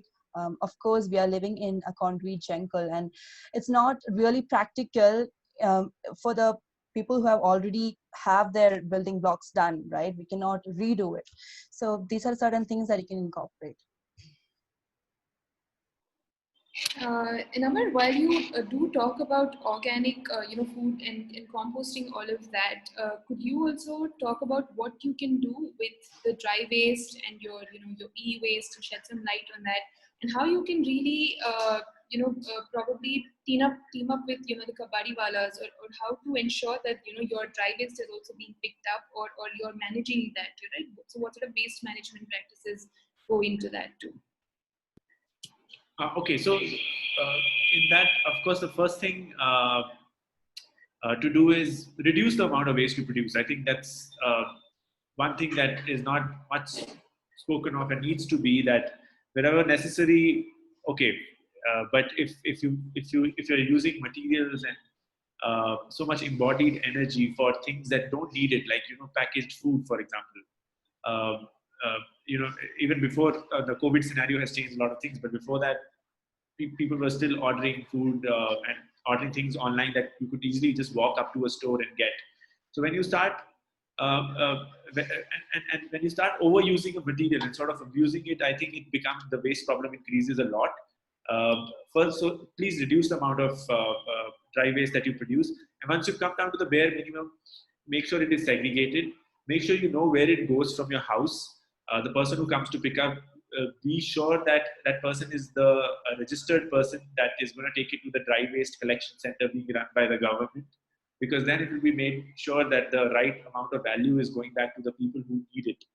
And if you are directly working with a kabadi wala who comes to your house and pick up the different materials and sells it, there is absolutely nothing like that.